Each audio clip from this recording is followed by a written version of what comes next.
করা। দ্বিতীয়বার বললে আল্লাহ খুশি হয়ে তাৎক্ষণিক আসমান থেকে তার নামে নিয়ামত নাজিল করেন। তৃতীয়বার বললে আরো খুশি হয়ে এক আলহামদুলিল্লাহ দিয়ে ওই দিনের গুনাহগুলো আল্লাহ মাফ করে দেন। এবার পুরো বলেন আলহামদুলিল্লাহ। মরুয়ার চর মেয়ার বাজার এলাকাবাসীর উদ্যোগে আয়োজিত আজিম শান ওয়াজ জিকির ও দোয়ার মাহফিলের সম্মানিত ছাত্রে মজলিস, সম্মানিত প্রধান মেহমান, আজকের সম্মানিত মুরব্বী, ফুরফুরা সিলসিলার খলিফা সিরাজিয়া দরবার শরীফের সম্মানিত পীর সাহেব হুজুর হযরতুল আল্লামা শাহ সুফি মুহিব্বুল ইসলাম চৌধুরী বারাকাল্লাহু ফি উমরিহি বলি আমিন। একটু জোরে বলতে হবে, বলেন আমিন। আমিন বলতে কি কোনো ক্ষতি আছে? না। লাভ আছে? আমরা দোয়া করতেছি ধরেন কোনো একজনের জন্য, বলতেছি আমিন, কিন্তু আমার বলা একটা আমিনের দাম আল্লাহর কাছে কত দামি দেখেন। বুখারী হাদিসে নবীজি বলেন, মান ওয়াফাকা কাউলুহু কাওলাল মালাইকা গুফিরা লাহু মা তাকাদ্দামা মিন যামবি। রাসূলুল্লাহ বলেন, আসমানে একদল ফেরেশতা আল্লাহ নিয়োজিত রেখেছেন শুধু আমিন বলার জন্য। সুবহানাল্লাহ। আল্লাহ হাবিব বলেন, জমিনে যখন আমার বান্দারা আমার উম্মতরা আমিন বলে, আমার উম্মতের আমিন যদি আসমানের ফেরেশতার আমিনের সাথে মিলে যায়, যারটা মিলে যাবে তার পিছনের সব সগীরা গুনাহ আল্লাহ মাফ করে দিবেন। সুবহানাল্লাহ। আমিন বললে কোনো ক্ষতি আছে? না। জোরে বলেন আল্লাহুম্মা আমিন। আমিন। আল্লাহ আজকে আমাদের হাজিরারে কবুল করে পিছনের গুনাহগুলো ক্ষমা করে দাও, বলেন আমিন। আমিন। আলোচনা করেছেন দৌলতপুর দরবার শরীফের আজম হযরত মাওলানা ওমর ফারুক সাহেব, মাওলানা আবুল খায়ের সাহেব সহ আমরা যারা এখানে হাজির হয়ে বসে আছি, আল্লাহ আমাদের হাজিরাকে কবুল করুক, বলেন আমিন। আমিন। মাওলানা হাজিরিন, প্রথমত আমরা আল্লাহর দরবারে চারটা জিনিস চাই। কয়টা জিনিস? চারটা। এই যে আজকে কষ্ট করে তীব্র তাপদাহ গরম চলছে, এর মাঝে এখানে বসে ধৈর্যের পরীক্ষা দেওয়া, এটা তার ঠিকানি কথা না। এই সকল গরমকে উপেক্ষা করে, তাপকে উপেক্ষা করে আমরা আল্লাহর সন্তুষ্টি চাই, ঠিক কিনা বলেন? আল্লাহ যদি পরিবর্তন করে দেন, এই তাপের কারণে যদি জাহান্নামের তাপটাকে প্রশমিত করে জান্নাতের জন্য আমাদের দরজাগুলো উন্মুক্ত করে দেন, এটাই আমাদের সবচেয়ে বড় প্রাপ্তি, ঠিক কিনা বলেন? আল্লাহ আমাদের আজকের এই কষ্টটাকে কবুল করে জাহান্নামটাকে আমাদের উপর হারাম করে দিক, বলেন আমিন। চারটা জিনিস, চারটা নিয়ামত আল্লাহর কাছে চাই। যেহেতু আমরা জাগতিক সব কাজকে তুচ্ছ মনে করলাম, আড্ডাবাজি থেকে শুরু করে চিত্তকর্ষকের যত হাতিয়ার ছিল, দোকানে বসা, আড্ডা দেওয়া, চা খাওয়া, কথা বলা, বিনোদন করে নেওয়া, টিভির দিকে তাকিয়ে থাকা, এই সব কিছুকে উপেক্ষা করে খোলা ময়দানে এই জায়গায় আমরা উপস্থিত হয়েছি আল্লাহর জন্য, ঠিক না বেঠিক? এই জন্য আমরা আল্লাহর কাছে চারটা নিয়ামত প্রথমে চাই। আল্লাহ যাতে আমাদের প্রত্যেককে এই নিয়ামত গুলো দান করে, বলেন আমিন। আর যারা এদিক সেদিক ঘোরাফেরা করতেছেন, এই চারটা নিয়ামতের কথা শুনে বিবেচনা করবেন, আমার উপস্থিতিটা ওইখানে থাকা দরকার নাকি এখানে। আল্লাহ হাবিব সাল্লাল্লাহু আলাইহি ওয়াসাল্লাম এই নিয়ামতগুলো ঘোষণা দিয়েছেন, অনায়াসে আজকের এই ময়দান থেকে আপনি নিতে পারেন, উন্মুক্ত আছে। এক নম্বর নিয়ামত মাজমুউজ যাওয়ায়েদের হাদিস, রাসূলুল্লাহ সাল্লাল্লাহু আলাইহি সাল্লাম বলেন, 1 ঘন্টা সময় কেউ যদি আল্লাহর কোরআন এবং রাসূলের সুন্নাহর মহব্বতে কাটায়, খুশি হয়ে আল্লাহ তার আমলনামায় একটা কবুল হজের সওয়াব দান করে দেন। সুবহানাল্লাহ। একটু জোরে বলবেন না সুবহানাল্লাহ? সুবহানাল্লাহ। আর কবুল হজ মানে বুখারীর বর্ণনা, আল হাজ্জুল মাবরুর লাইসা লাহুল জাযাউ ইল্লাল জান্নাহ। কোনোভাবে কবুল হজের সওয়াব নিয়ে আল্লাহর দরবারে যদি আমরা উঠতে পারি, আল্লাহ বলবেন সব ক্ষমা করে হজের কারণে তোমারে জান্নাত দিয়ে দিলাম। সুবহানাল্লাহ। কারণ কবুল হজের বিনিময়ে জান্নাত ছাড়া হয় না। ধনাঢ্য ব্যক্তিরা মক্কায় গিয়ে নির্দিষ্ট সময় পার করে হজের যে সওয়াব আনতে পারে, অসহায়, দুর্বল, মজদুর, কুলি মজুর যারা যেতে পারে না, অর্থনৈতিক সাপোর্ট যাদের নাই, তারা এইরকম ইলমের মজলিসে বসে তাদের সমান সওয়াব নিতে পারে। আলহামদুলিল্লাহ বলেন। আল্লাহর দরবারে আজকে মিনতি করে প্রার্থনা করছি, আল্লাহ যাতে আমাদের প্রত্যেকের হাজিরারে কবুল করে সবার আমলনামা একটা করে কবুল হজের সওয়াব দান করে দেন। খোলাস। এবং আরো অনেক রাস্তা আছে। আল্লাহ হাবিব সাল্লাল্লাহু আলাইহি সাল্লাম তিরমিজির হাদিসে বলেছেন, ফজরের নামাজ কেউ যদি জামাতে আদায় করে না জামাতে আদায় করে যদি সূর্যোদয় পর্যন্ত মসজিদে বসে থাকে, জিকির আজকার ইবাদতে কাটায়, তারপর নিষিদ্ধ সময় পার হলে 2 বা 4 রাকাত ইশরাকের নামাজ আদায় করে, তাহলে ওই দিন আল্লাহ তার আমলনামায় একটা কবুল হজ এবং কবুল উমরা সওয়াব দান করে দেন। সুবহানাল্লাহ। হজে না গিয়ে হজের সমান সওয়াব পাওয়ার সুযোগ আছে না নাই? আছে।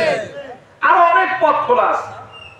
রাসূলুল্লাহ সাল্লাল্লাহু আলাইহি সাল্লাম বলেছেন, হাকিম ইমাম হাকিম মুস্তাদরাক আলা সাহিহাইনে বর্ণনা করেন, আল্লাহর হাবিব সাল্লাল্লাহু আলাইহি সাল্লাম বলেছেন, বিররুল হজ্জি ইতআমুত তুআম খতিবুল কালাম।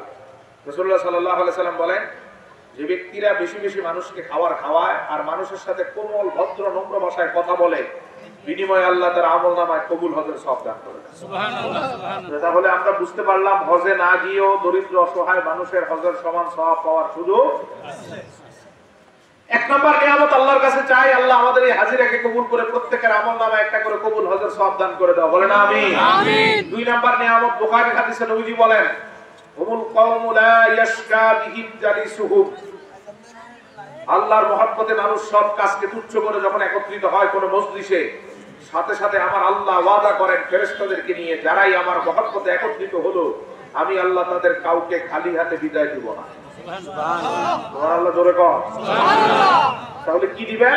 বুখারীর হাদিসে নবীজি বলেছেন, এই রকম এলমেল মজলিসে বসলে রব্বুল আলামিন রহমতের দরজা খুলে দেন, সুবহানাল্লাহ, বরকতের দরজা খুলে দেন, কিছু গুনাহ মাফ করেন। সবচেয়ে যে বড় নিয়ামতের ঘোষণা নবীজি দিয়েছেন, মাথার উপর থেকে কিছু বিপদ মুসিবত দূর করে দেন, সুবহানাল্লাহ। আর জোরে বল সুবহানাল্লাহ, সুবহানাল্লাহ। তাহলে আজকের মজলিসে আমরা যারা বসে আছি, কিছু বিপদ দূর হলো কি হলো না? হলো। বুঝতে তো পারি না কোন বিপদটা আসবে, হয়তো সকালে কোনো বিপদে পড়তাম, আজকের মজলিসের কারণে আল্লাহ দূর করে দিয়েছে, সুবহানাল্লাহ। যেহেতু বুখারীর হাদিস, অবশ্যই এই রকম ইলমের মজলিসে বসলে কিছু না কিছু বিপদ কেটে যায়। ইলমের মজলিসে যার হাজিরা যত বেশি হবে, এই দুনিয়াতে সে তত বিপদ মুক্ত থাকতে পারবে, বলেন আলহামদুলিল্লাহ। আলহামদুলিল্লাহ। আমরা যারা বসে আছি, আমরা খুশি না বেজার? খুশি।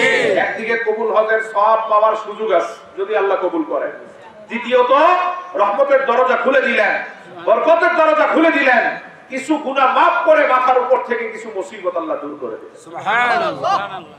তিন নাম্বার যেই নিয়ামতের ঘোষণা আল্লাহর হাবিব তিরমিজির বর্ণনায় দিলেন, রাসূলুল্লাহ সাল্লাল্লাহু আলাইহি সাল্লাম বলেন, কোরআনুল কারীমের একটা আয়াত, কোন ব্যক্তি যদি একটা আয়াতের ইলম অর্জন করার জন্য কোন মজলিসে বসে, আমার আল্লাহ খুশি হয়ে তার আমলনামায় 1000 রাকাত তাহাজ্জুদ নামাজের সওয়াব দান করে দেন, সুবহানাল্লাহ। কয় হাজার রাকাত?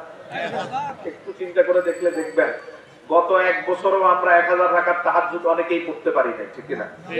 1000 রাকাত 365 দিনও হয় নাই। আরো 2, 3, 5 বছরও 1000 রাকাত হিসাব করলে 5 বছরের নামাজ মিলেও 1000 রাকাত হবে না। তাহাজ্জুদ, গভীর রাতের নামাজটার কথা বলছি, যেই কাজটা 5 বছরও করতে পারি নাই, এই রকম ইলমের মজলিসে হাজিরা দিলে মুহূর্তের মধ্যে আল্লাহ আমলনামায় ওই কাজের সওয়াব দান করে দেন, সুবহানাল্লাহ। খুশি না বাজার? খুশি। যারা বাহিরে আছে তারা আফসোস করবে নাকি আমরা করব? আমরা শুকরিয়া করি, বলেন আলহামদুলিল্লাহ। আলহামদুলিল্লাহ। কপালটা খুলে দিয়ে হয়তো আল্লাহ সুবহানাহু ওয়া তাআলা আমার মঙ্গল চান বিদায় আমাকে এখানে হাজির হওয়ার তৌফিক দান করেছেন, ঠিক কি না বলেন? ঠিক। আরো জোরে বলি আলহামদুলিল্লাহ। আলহামদুলিল্লাহ। 4 নাম্বার নিয়ামত ইবনে মাজার বর্ণনায় নবীজি বলেন, ইন্নার রাসূলা লা তুরফাউ দারাজাতুহু ফিল জান্নাতি ফায়াকুলু আন্না হাযা ইয়া আল্লাহ ফায়ুকালু বিইস্তিগফারি ওয়ালাদিকা লাক। এই মুহূর্তে কবরে আমাদের মা বাবা হঠাৎ দেখবেন রব্বুল আলামিন চলমান আযাবের মধ্যে হঠাৎ করে তাদের কবরের আযাবটারে বন্ধ করে দিলেন। আরে মা বাবার কবরের আযাব বন্ধ, খুশি না বেজা? খুশি। আওয়াজটা মিনমিন করে দিচ্ছেন, জোরে বল সুবহানাল্লাহ। এই মুহূর্তে হাদিস সাক্ষী, মা বাবার কবরের আযাব বন্ধ, সহিহ হাদিস ইবনে মাজাহ। কেন বন্ধ মা বাবা জানতে চায়, আন্না হাযা রব্বুল আলামিন হঠাৎ করে কবরের আযাব বন্ধ করে দিলেন, চলমান তীব্র আযাবের মধ্যে শান্তির ব্যবস্থা করলেন। কেন? আল্লাহ বলেন বিইস্তিগফারি ওয়ালাদিকা লাক। এ বান্দা, এই মুহূর্তে কোন সন্তান হয়তো কোন নেকের মজলিসে বসে তোমার গুনাহ মাফ চাচ্ছে, সন্তান যতক্ষণ তোমার গুনাহ মাফের নিয়তে কোন নেকের কাজে দুনিয়ায় আবদ্ধ থাকবে, ততক্ষণ আমি আল্লাহ তোমার কবরে আযাব দিব না, সুবহানাল্লাহ। জোরে বল সুবহানাল্লাহ। সুবহানাল্লাহ। খুশি না বেজা? খুশি। চারটা নিয়ামত, এক তিনটা পাবো আমরা। হয় কবুল হজের সওয়াব পাওয়ার সুযোগ আছে যদি আল্লাহ কবুল করেন, রহমতের দরজা খুলে দিলেন, বরকতের দরজা খুলে দিলেন, যতটুকু রিসিভ করতে পারেন, কিছু গুনাহ মাফ করে মাথার উপর থেকে কিছু মুসিবত আল্লাহ দূর করে দিলেন, আলহামদুলিল্লাহ বলেন। আলহামদুলিল্লাহ। 1000 রাকাত তাহাজ্জুদের সওয়াবের সুযোগ আছে না নাই? আছে। যদি আল্লাহ কবুল করেন, একনিষ্ঠ দিলে যদি আল্লাহর দরবারে হাজিরাটা দিতে পারেন। আজকে বসে আছে শুধু কার জন্য? আল্লাহর জন্য। আরো জোরে আল্লাহ। দুনিয়ার কোনো কিছুর আশা নাই তো? না। 4 নাম্বার, আমরা বসে থাকার কারণে আমাদের মা বাবার কবরের আযাব বন্ধ, সুবহানাল্লাহ, সুবহানাল্লাহ। একটু যারা এই যে এলোমেলো আছেন একটু সামনে আসার জন্য বলবো। ফাঁকা জায়গা রাখলে নবীজি বলছেন ফাঁকা জায়গায় শয়তান বসে। আমরা তো চাই না আমাদের মজলিসে শয়তান ঢুকুক, ঠিক না ভাই? ঠিক। পিছনে মুরব্বিরা কষ্ট হবে, একটু সামনে আসেন। পরে আসলে লোকেরা পিছনে বসবে, আমরা একটু সামনের দিকে অগ্রসর হই যাতে কোনো রকম